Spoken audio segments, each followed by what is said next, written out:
As a candidate, Donald Trump promised to revive the coal industry. So as we enter his third year in office, has he done it? CNN's Bill Weir is in coal country to check in on that campaign promise. Bill joins us live from Pennsylvania. Hi, Bill. Good morning, Allison. We're standing in front of one of more than 250 coal-powered power plants that have gone out of business since 2010. Of course, a lot of folks in this part of the world chalk that up to a so-called war on coal from the Democrats and Barack Obama. And Donald Trump seized on their fears and resentments there and promised to bring this industry back. Well, now 2 years in, we came here for a reality check. Across America, more and more coal-fired smokestacks are smoke-free. The power plants beneath them, cold and dark. The mines that once fed them, abandoned. But for the past couple of years, miners and their families let themselves believe that a coal comeback was on the way, thanks to promises like this. We are putting our great coal miners back to work. He's trying to get their votes. He isn't telling them the truth. He's lying to them. He's lying to them. You used to work in this mine. I worked in this mine. I was a face boss. For 52 years, Art Sullivan worked in and consulted on mines around the world, and he bristles every time he hears the president claim to be the savior of coal. And that really disturbs me because these are really good people. These are the people that I've spent my life working with. And if they have the truth, they will make the right decisions. If the president was honest, he would explain to those folks that mines like this are never, ever coming back to life again. Not because of regulation, but competition. Coal just cannot compete with cheaper, cleaner natural gas, wind, and solar. That's the reason more coal-fired power plants have gone out of business in the first 2 years of Donald Trump and the first 4 years of Barack Obama. Another 20 are expected to go down this year.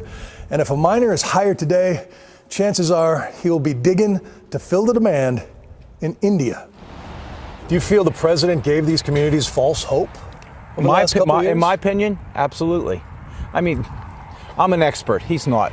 And when he was campaigning, I talked to his people and I said, what's your plan? How are you bringing back coal? Because it could be brought back if these plants would come back up, and deregulating stuff will help this much. It's not going to help a lot. Trump's EPA, now led by a former coal lobbyist in Andrew Wheeler, recently moved to lift Obama-era caps on how much poisonous mercury and how much heat-trapping carbon power plants can pump into the sky, which really worries climate scientists like Penn State's Michael Mann.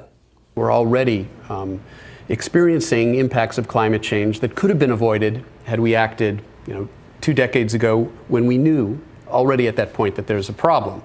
In order to save life as we know it, Mann says rich countries need to be on carbon-free electricity by 2030, which means 80% of current coal reserves need to stay in the ground. I think there's enough resilience in the system that we can withstand one 4-year term of Donald Trump. I'm not sure we can withstand 2. He's among the chorus calling for an energy revolution. And Art knows a few folks who might be able to pitch in. If you spend several years working in coal mines, you're going to come to understand electricity, hydraulics, mechanics, geology. I see no limitation on the average coal miner's ability to transition into any other field. But first, they need leaders willing to transition to the truth.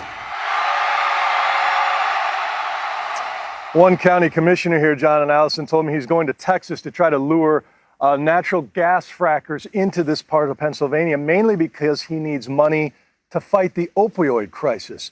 Another campaign promise made by the Trump administration to tackle another scourge in this part of coal country here as well. So 2 promises unkept so far.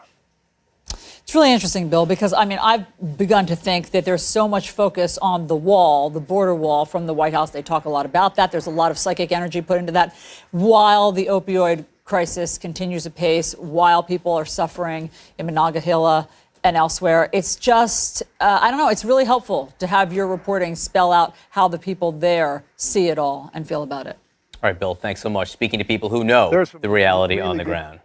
Oh, you lost we just cut off whoever's not us, really, on the show. That's right. That's what we do.